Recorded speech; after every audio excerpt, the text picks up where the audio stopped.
Hello friends, कैसे हैं आप सब। मैं होप करती हूँ आप सब बहुत अच्छे होंगे, गुड हेल्थ में होंगे। तो आज फिर से मैं लेके आई हूँ आपके लिए न्यू टिप्स और ट्रिक्स जो कि आपकी लाइफ में बहुत ही काम आने वाली है और आपकी लाइफ को आसान बनाने वाली है। फ्रेंड्स, क्या होता है ना, हमको बहुत सारी चीज़ें पता होती हैं, लेकिन जब हमें ज़रूरत पड़ती है ना, तो फिर हमको वो चीज़ें सूझती नहीं है कि उन चीज़ों को हमें कैसे इस्तेमाल करना है, कैसे यूज़ करना है। तो ऐसे टिप्स और ट्रिक्स देखते रहेंगे ना आप, तो आपको कभी ना कभी लाइफ में ये चीज़ें ज़रूर याद आएंगी और ज़रूर काम में आएंगी। तो ऐसे टिप्स और ट्रिक्स देखने के लिए आप चैनल को सब्सक्राइब करना बिल्कुल मत भूलिएगा।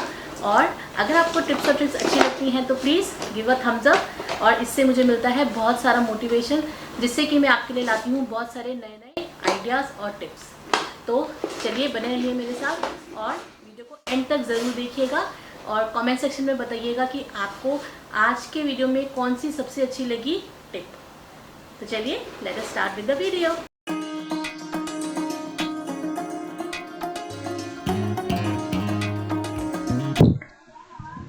तो फ्रेंड्स, पहली टिप जो है हमारी वो बहुत ही काम की है। आजकल ये वाला जो चॉपर है ना, इस तरह का जो हैंड चॉपर होता है, तो ये हर घर में पाया जाता है।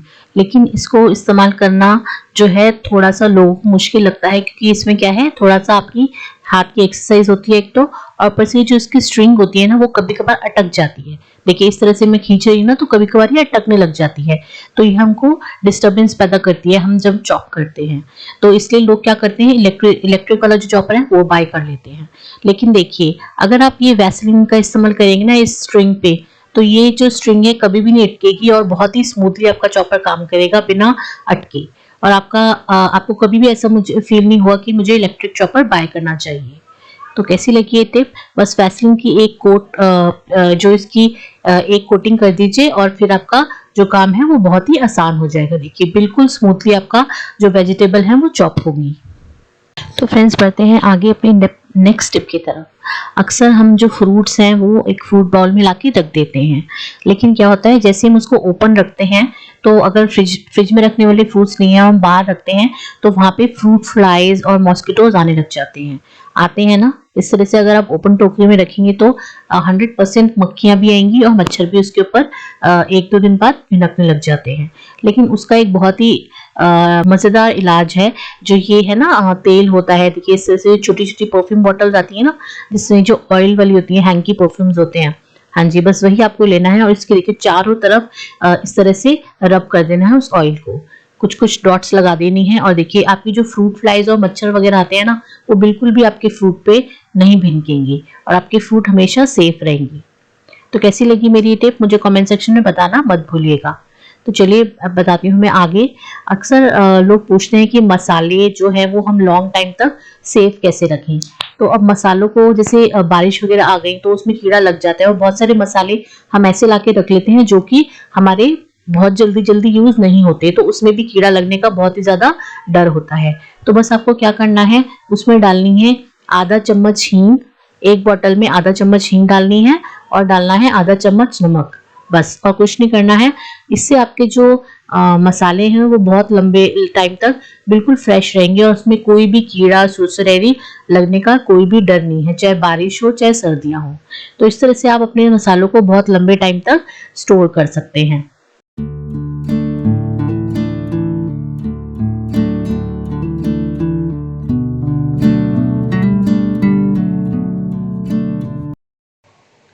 तो फ्रेंड्स, चलिए बढ़ते हैं आगे।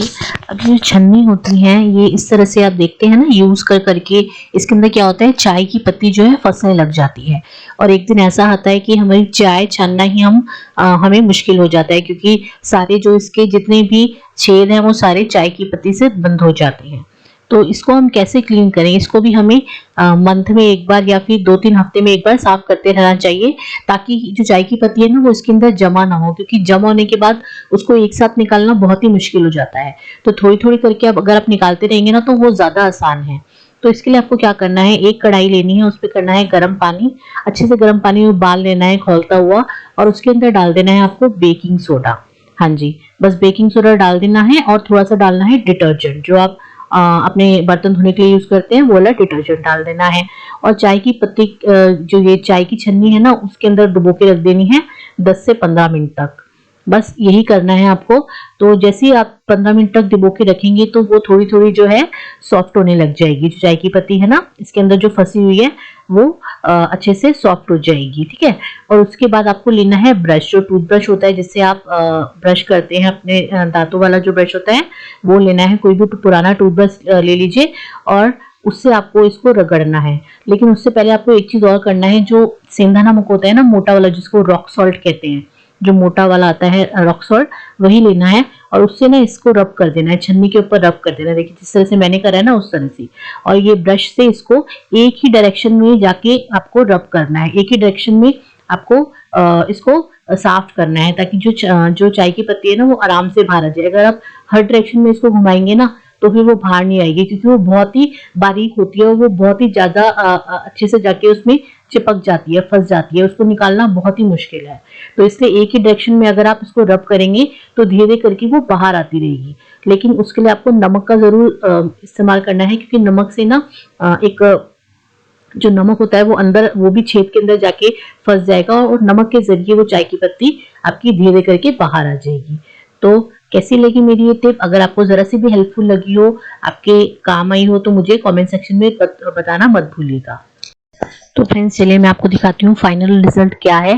देखिए छन्नी जो पहले थी उस तरह से सारी मेरी जो छन्नी है ना बिल्कुल काली हुई थी, क्योंकि ये छन्नी बहुत पुरानी है, 2 साल पुरानी है। और देखिए अभी भी थोड़ा थोड़ा इसमें है, देखिए आप ब्लैक ब्लैक देख सकते हैं। 2 साल से मतलब मैंने इस तरह से इसको साफ नहीं किया था, मैं सच्ची बता रही हूँ, आपको मैंने साफ नहीं किया था, तो मैंने अब साफ करी है आपको दिखाने के लिए। तो इस तरह से देखिए बहुत जो चाय की पत्ती है वो निकल गई है, और कुछ कुछ अभी भी बाकी है, जो मैं 1-2 दिन में करूंगी तो फिर से वो निकल आएगी, क्योंकि बहुत सारी फंसी हुई थी तो वो एकदम नहीं निकल सकती, उसको टाइम लगता है, धीरे धीरे करके आप निकालेंगे ना तो ही निकलेगी। फ्रेंड्स अब आ गई हैं सर्दियां, और सर्दियों में मिलते हैं बहुत सारे संतरे और कीनू, मौसमी, ये सब मिलते हैं। लेकिन हम क्या करते हैं, हम जब इनको खा लेते हैं तो हम इनके छिलके हैं वो अक्सर फेंक दिया करते हैं। लेकिन आपको शायद पता नहीं है कि इन छिलकों का कितना अच्छा इस्तेमाल हम कर सकते हैं। एक तो इन छिलकों से हम अपना फेस पैक बना सकते हैं, जो कि बहुत लोगों को पता ही होगा, जो बहुत लोग बनाते ही होंगे। फेस पैक इसका जो है वो बहुत ही काम का होता है और आपकी स्किन जो है उसमें बहुत ज्यादा शाइनिंग आ जाती है। लेकिन उसके अलावा भी इसके बहुत सारे यूजेस हैं, तो चलिए मैं बताती हूँ आपको और क्या यूज है आज। तो इसके जो आपके छिलके हैं ना वो उतार लेने हैं और इनको फेंकना नहीं है। तो इनको आपको क्या करना है, आपको गैस पे सेक लेना है। अगर गैस पे नहीं सेकना है आपको तो आप इनको सन ड्राई भी कर सकते हैं, 1-2 दिन के लिए सन ड्राई करने के लिए रख दीजिए। लेकिन अगर सन ड्राई नहीं करना है तो आप गैस पे सेक के आराम से एक सॉल्यूशन तैयार कर सकते हैं। तो ठीक है, मैं भी इसको इस तरह से छील रही हूँ, और छीलने के बाद इस तरह से मैं इसको गैस पे गर्म कर लूंगी, सेक लूंगी, ताकि इसका जो मॉइस्चर है ना वो बहुत ज्यादा कम हो जाए और ये ड्राई हो जाए, इसलिए।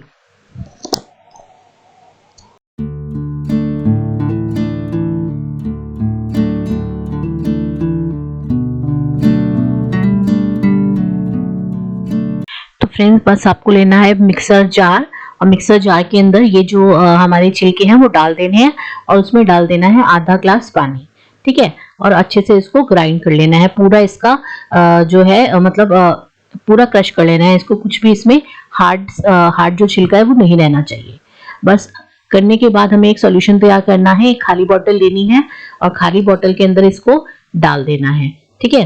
खाली बोतल, जो भी आपके पास कोई सोप वॉश की खाली बोतल होगी हो या कोई स्प्रे बोतल पड़ी हो, तो उसके अंदर आपको इसको ट्रांसफर कर देना है। बस उसके अंदर डालना है कोई भी आपको, जैसे आपके घर में आजकल कंफर्ट होता है, जैसे मैं कोई ब्रांड प्रमोशन नहीं कर रही हूँ, लेकिन कंफर्ट हर घर में होता है, जिससे कि हमारी जो कपड़े हैं वो सॉफ्ट हो जाते हैं और खुशबू भी उसमें बहुत ही अच्छी आती है। उसकी एक बूंद की खुशबू भी पूरे कपड़ों को महका देती है। अगर एक बूंद भी आप घर में उसको गिरा देना तो पूरे घर आपका महकने लग जाता है, आप जरूर इसको नोटिस करिएगा। तो फ्रेंड्स मेरे घर में कंफर्ट पड़ा होता है, मैंने कंफर्ट का यूज कर लिया है, आधा ढक्कन मैंने इसमें डाल दिया कंफर्ट। तो इससे जहाँ भी आपको लगे ना कि स्मेल आ रही है, जैसे कि किचन हो गया, जब वो खाना बनाते हैं कुछ भी, तो बहुत स्ट्रॉन्ग स्मेल आती है, पूरे घर में फैल जाती है, तेल की स्मेल फैल जाती है, तो बस इसको हर रूम में दरवाजे के पीछे थोड़ा थोड़ा छिड़क दीजिए या फिर दीवार पे थोड़ा सा स्प्रे कर दीजिए। तो जो भी आपकी जो ऐसे स्टिंकिंग स्मेल होती है ना, जो घर की थोड़ी सी भी बदबू आ रही होती है, वो सारी निकल जाएगी और आपका घर हमेशा महकता रहेगा। तो कैसी लगी मेरी ये टिप मुझे कमेंट सेक्शन में बताना मत भूलिएगा, और इसको ट्राई करके जरूर देखिएगा, आपको बहुत ही पसंद आएगी। आप मार्केट से जो स्प्रे है ना, जो होम स्प्रे है, जो रूम फ्रेशनर है, वो लाना भूल जाएंगे। बस घर पे ही तैयार करिए इस वेस्ट मटेरियल से। और तो फ्रेंड्स, जो नेक्स्ट टिप है वो भी बहुत ही बढ़िया है, आपको बहुत ही अच्छी लगेगी। जो लड़कियां होती हैं अक्सर जो नया नया काम करना सीख रही होती हैं, उनको खासतौर पे जो प्याज है उसको काटना बिल्कुल भी पसंद नहीं है। जो हम जैसी गृहिणी है उनको तो आदत हो जाती है काम करते करते सब कुछ करने की, लेकिन स्पेशली जो नया नया काम करना सीखते हैं, सब्जियां बनाना सीखते हैं, उन लोग को लगता है कि है कितनी बेकार स्मेल है प्याज की, कौन काटेगा, मैं तो नहीं काटने वाली। वो सोचती है ना इस तरह से कि प्याज कोई और काट के दे दे, मैं और सारी सब्जियां काट दूंगी। लेकिन देखिए, आज मैं आपको बहुत ही अच्छा तरीका बताने वाली हूँ प्याज काटने का, या फिर प्याज क्रश करने का, प्याज को मैश करने का।